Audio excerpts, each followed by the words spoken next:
Welcome back to Unsolved Mysteries. Tonight we enter the late 1960s in Northern California, where a terrifying figure emerged from the shadows to redefine the concept of a serial killer, the Zodiac. This killer was unique. He did not simply murder in secret. He craved fame, controlled the narrative, and terrorized an entire region through a relentless barrage of bizarre letters, cryptic ciphers, and chilling threats sent directly to newspapers.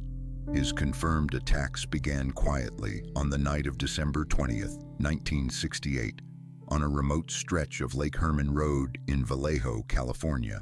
Two high school students, David Faraday and Betty Lou Jensen, were on their first date. They were found shot dead next to their car. The police initially treated it as a teenage lover's lane tragedy, but less than 7 months later, the Zodiac would strike again, revealing his horrifying new identity and beginning a cat-and-mouse game that continues to this day. On July 4th, 1969, the terror escalated. Darlene Ferrin and Mike Mageau were attacked nearby at Blue Rock Springs Park. Ferrin was killed, but Mageau survived, offering the first description of the killer days later. 3 major San Francisco newspapers, the Vallejo Times-Herald, the San Francisco Chronicle, and the San Francisco Examiner, each received a letter. The letters were almost identical, boasting about the murders and demanding publication. Crucially, each letter was signed with a symbol, a circled crosshair. The killer had given himself a name, the Zodiac. Along with the letters, the Zodiac sent the first of his complex cryptograms, known as the Z408 cipher, claiming it contained his identity. He threatened a mass killing spree if the papers failed to publish his letters and the cipher. The media complied, plunging the Bay Area into immediate panic.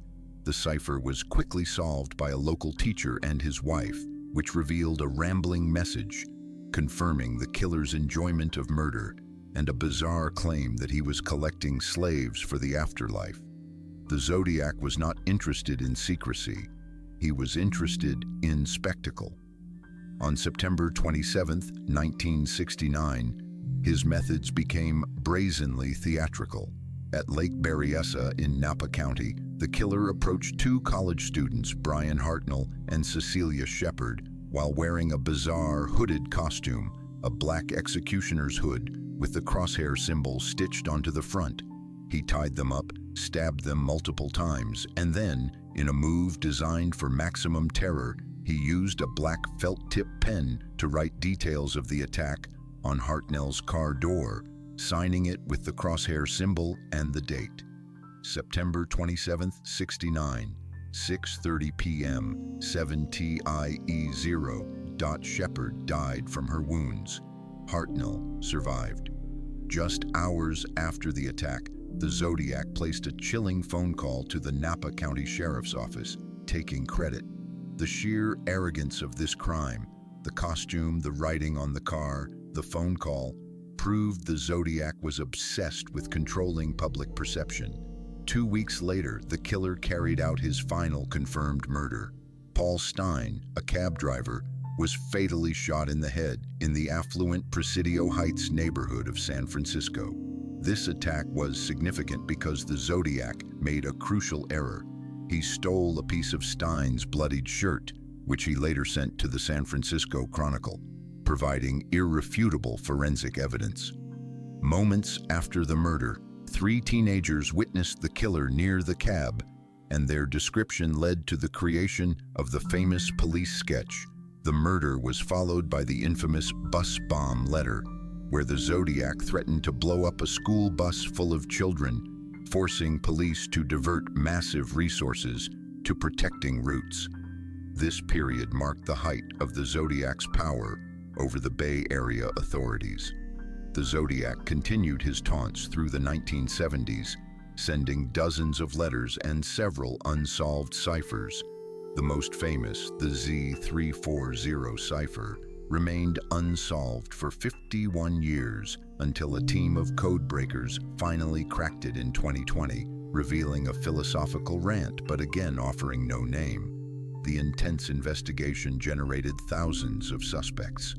One man, however, remains central to the case: Arthur Lee Allen. Allen was a former elementary school teacher who matched eyewitness descriptions, lived in Vallejo, and was obsessed with the movie The Most Dangerous Game, a theme referenced by the killer. While police found circumstantial evidence, including a watch with the Zodiac symbol, forensic tests on his handwriting, DNA, and fingerprints were always inconclusive or lacked the quality needed for a definite match. To this day, the true identity of the Zodiac Killer remains shrouded in shadow. The confirmed body count of the Zodiac Killer stands at 5, with 2 surviving victims, but he claimed responsibility for 37 murders. His influence on popular culture and the true crime genre is immense, setting the standard for the modern, media-savvy serial killer. From the unique methods and costumes to the unprecedented use of coded letters to communicate with the public, the Zodiac forced law enforcement agencies worldwide to adapt their strategies for decades to come. The case remains open and cold, constantly challenging forensic science and code breaking. The shadow of the circled crosshair continues to haunt Northern California, representing the darkest fear: an individual who terrorized society yet simply vanished back into the crowd.